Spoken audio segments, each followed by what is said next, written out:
Hello, my fellow gargoyles. Welcome to another reaction of Death Battle. This time it's Magneto versus Tetsuo.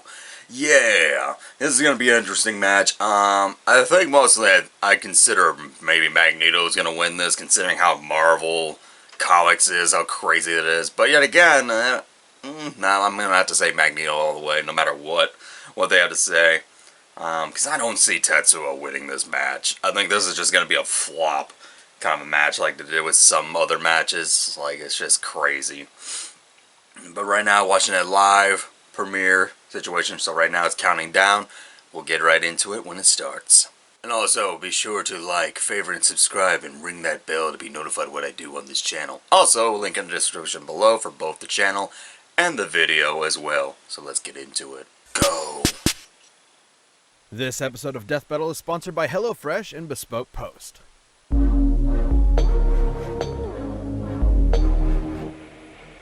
Alright, here we go. Magneto, Marvel's mutant master of magnetism. Tetsuo Shima, Akira's telekinetic terror of Neo-Tokyo. These two maestros of kinesis have ignited revolution not just in their worlds, but also the very mediums they exist within. He's Wiz and I'm Boomstick. And it's our job to analyze their weapons, armor, and skills to find out who would win a death battle. Alright, animation, okay. In the short duration of modern civilization, likely no conflict tested humanity more than the Second World War. In the primary Marvel 616 universe, this fact is no different, especially to the Eisenhart family and their only son. You may know him as Magnus, Eric, or Max, but if you ask him, he'd say his true name is Magneto. As a Jewish child in Nazi Germany, Magneto's early life was, well, extremely traumatic. Even after eventually escaping certain death with his future wife, misfortune always followed wherever he went. Thanks to his unexpected mutation called the X gene, the mark of a superhuman. After settling down in Russia with his new family, the KGB quickly found out about this quirk, so they burned his house down with his own daughter inside.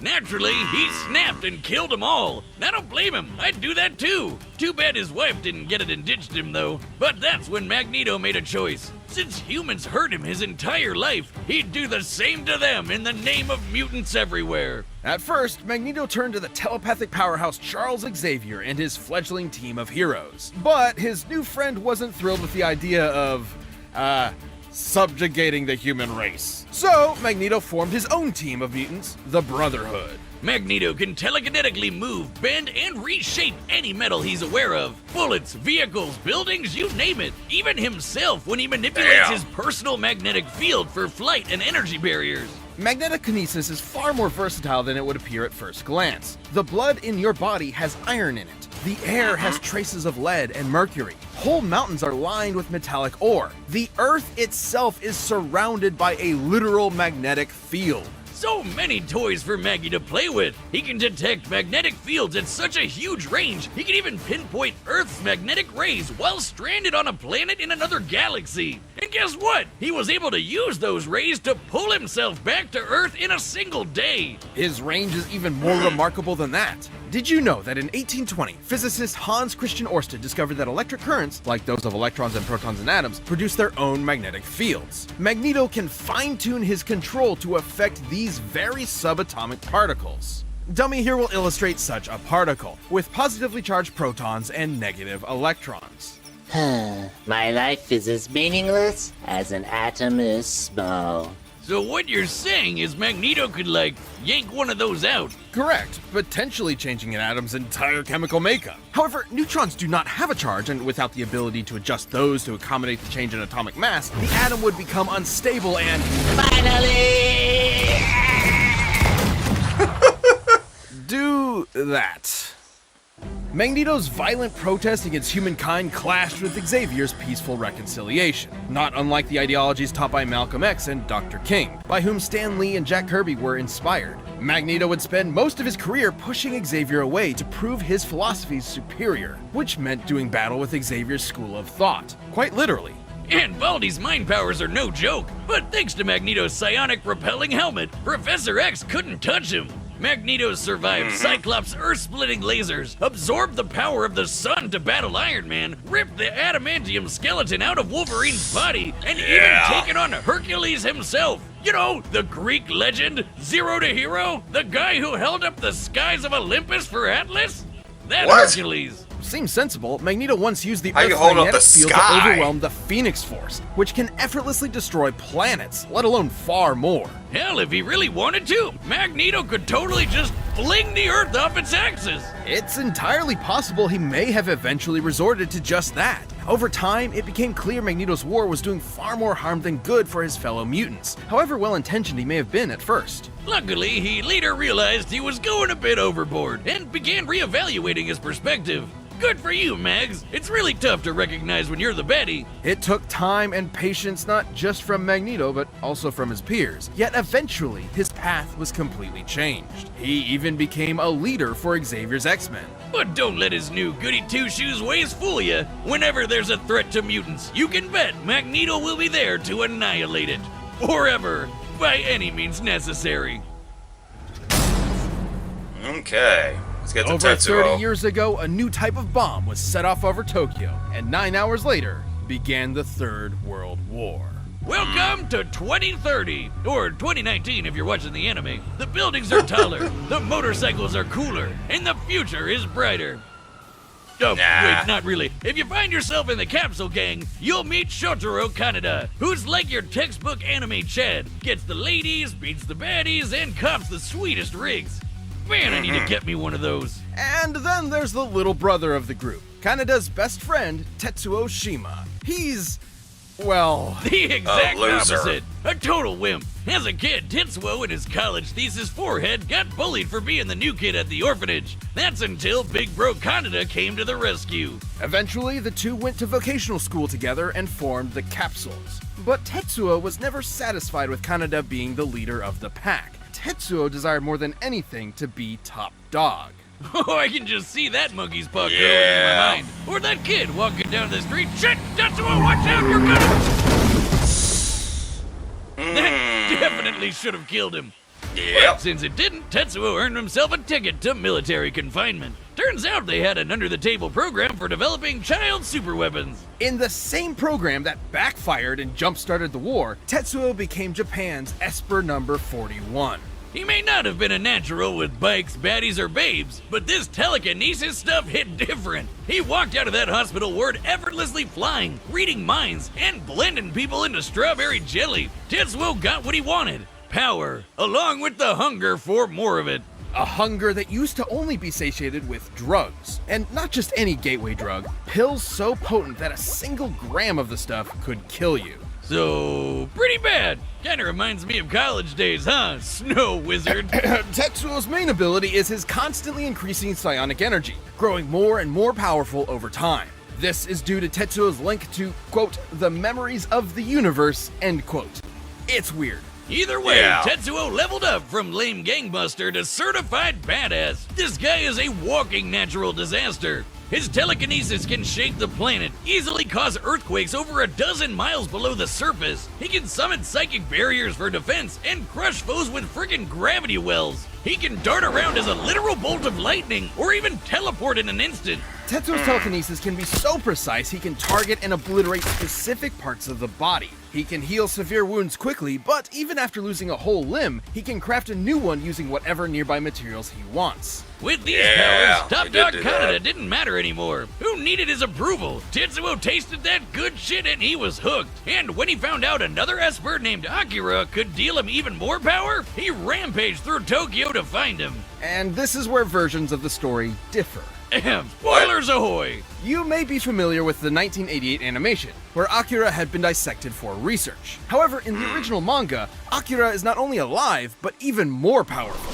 Once that little runt nuked Tokyo, Tetsuo would erect the Great Tokyo Empire with Akira and himself as its leaders. But he ended up just abusing the position for endless sex and inflating his ego. With Kaneda's rebellion at his front door, Tetsuo took a turn for the worse. He had to fight. Tetsuo's defeated other powerful Espers, dodged light-speed lasers, and jumped to the moon faster than anyone could blink, and then punched a big old hole in it. And if you ask, Boomstick, wouldn't that mess up gravity on Earth? You would be right because it totally did. Screwed the planet, I guess. Stupid moon. Which brings us to Tetsuo's folly. His abuse of his powers spiraled until he lost control. Unfortunately for Kanada's rebellion, this did not make Tetsuo an easier enemy to confront. Exactly opposite, in fact, as Tetsuo painfully mutated into an unstoppable behemoth. Yep, that's not totally disturbing at all. I'm happy to say the manga's version is even more disturbing. I mean, I know babies can be monsters, but that's a whole nother level. It is pain incarnate. I can relate. Another Esper described Tetsuo's struggle as ego death, which has multiple definitions, but in this case is likely symbolic of the version attributed to drug use. Yeah, it's described as a shedding of one's own identity, like how LSD can emulate a wild out-of-body experience, and you come back with a new perspective. Though this is maybe a little more extreme. In fact, you could say Tetsuo was shedding his human body to play with the powers of a god. I wish I could shed out of my body. But in this case, Tetsuo going full out of body meant becoming a mound of raw, ever-expanding energy. Which almost nuked Tokyo all over again. And those explosions are not normal. I would know. Top scientists in both the manga and animated versions describe these explosions as births of a new universe. Given its properties of nuclear fusion and proton collapse, Tetsuo's mutated form was likely creating a Big Bang. You know, the thing that started our whole universe? Right, in the manga, it instead ended the Espers and their abilities once and for all. A testament that humankind is unsuited to wield the powers of the divine. Though the anime's even more trippy. Thanks to Akira and his buddies, Tetsuo got so high on ego death, he ascended time-space to become god of a new universe. Kinda worth it, right? And yet, Kaneda kept his empire up in his honor, now as the Great Akira Empire. Ironically, in death, Tetsuo finally received the attention he so desperately craved. Okay, so I have to pause this because now that's my thought process time. Now, I didn't think Tetsuo would have any chance of hell beating freaking Magneto, but the fact is how he dies and like, oh, is it the explosion of the new universe, the Big Bang kind of damage? I'm like, So he has a way of handling damage, but the thing is with Magneto, he still can mess around with people's little atoms. So I'm like, that's the thing, he can do something with that. But yet again, even when taking out any part of his body of Tetsuo, he can just regrow it to whatever is around. I don't know, it kind of sounds like Tetsuo might have the victory in this, but I'm gonna still go with Magneto. I'm gonna go with Magneto. So let's do this. Alright, the combatants are set. We've run the data through all possibilities. It's time for a death battle! Alright, let's go. Oh, we're in Neo Tokyo. Even in Japan, they fail to recognize our superiority. Wrong country, Grandpa! You're in Akira turf now!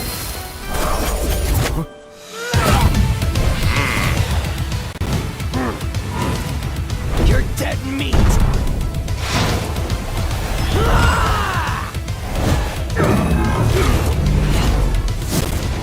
Impudent child! The hell are you calling child? I make the rules around here!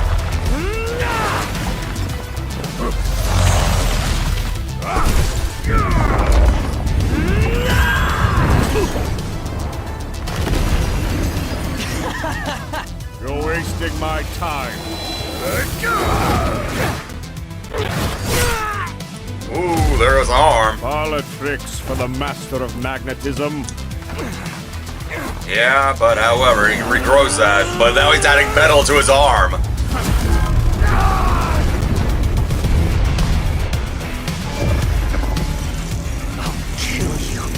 I'll kill you!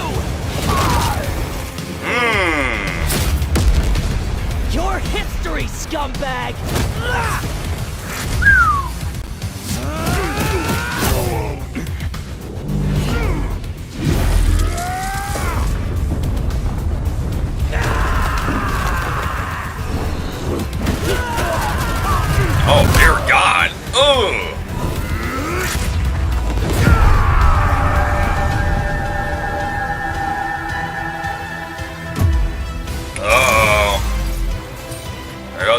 Magneto's helmet. Oh, dear God. Wait, yep. There you go. believe I've had enough tantrums to last a lifetime. There you go. Oh, wait, yeah, there's that.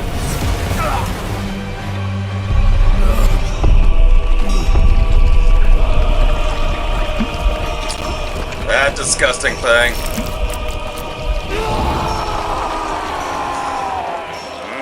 Listen, welcome. I'll handle this on my own. Not weak. Die. Hurts. Help me.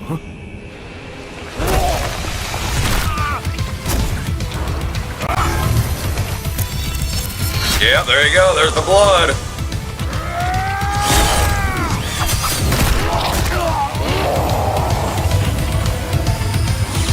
Oh, shit. He ain't living that. Nope.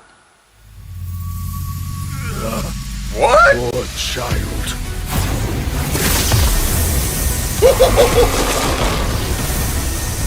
Holy shit.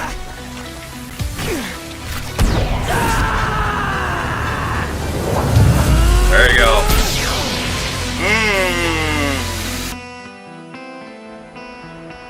Thank you.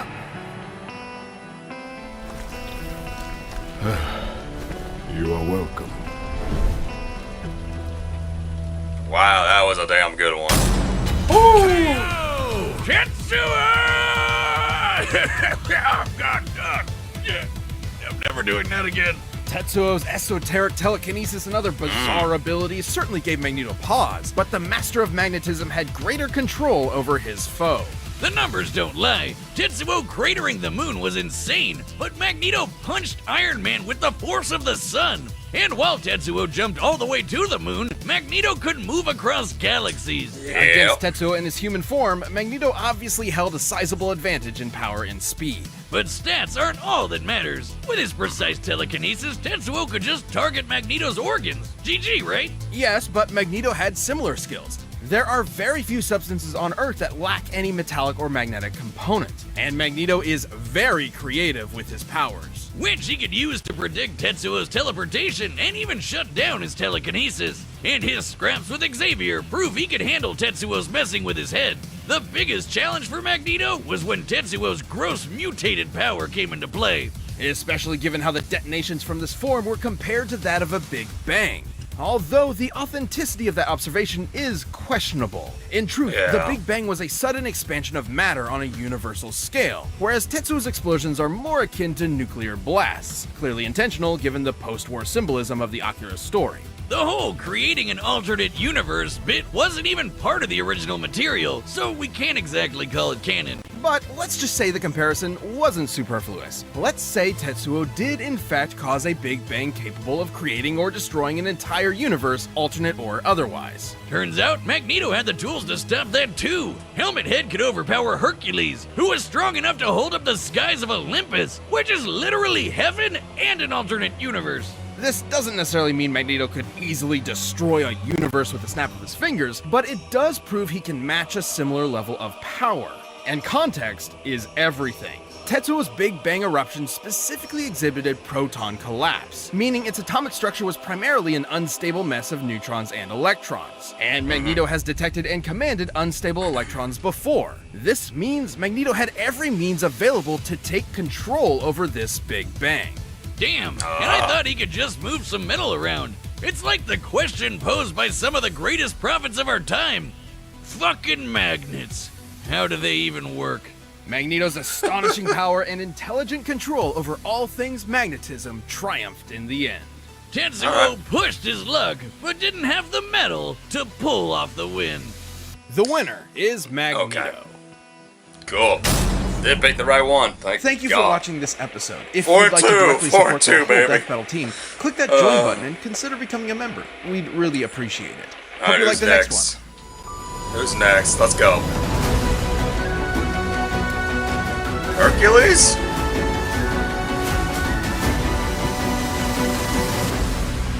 Sun Wukong. Okay. Okay then.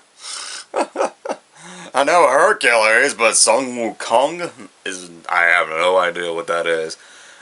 But again, I guess these are like the Greek mythology versus, I guess, either Chinese mythology or something like that. I don't know, that's gonna be a interesting one, I guess. I guess they're gonna go with the mythologies, not like Disney's Hercules and all that stuff. It's kind of weird we mentioned Hercules with Magneto, and now we're having Hercules versus Sun Wukong. Alright, I'm glad I picked Magneto in the end. Because I was thinking, like, how in the world is Tetsuo going to win that? Because I do remember the whole iron in the blood thing. Because of the movies of X-Men 2. When he took so much iron out of the officer's blood and kills him with it. So yeah, I was thinking, like, maybe that would be the way to win. Especially with the little atoms. But, yeah, it was a good thing Magneto won. So now I'm 4-2 with picking the right characters. Yeah, I think so. Yeah, because I think I only lost with Homelander and Vegeta. Yeah, because I chose the wrong ones. I should have never betted against the Omni-Man. I should have known better. But anyway, that's going to do with this lovely reaction of Death Battle of Magneto versus Tetsuo. I'll see you guys in another 2 weeks when they make another one. Of course, these episodes of my reaction comes out every 3 days, either on Thursday or Friday of that same week. Just to give them a time to have views on their channel, because they deserve it. They made the damn videos. It makes sense that way. But anyway, until then, my fellow gargoyles, see you guys next time.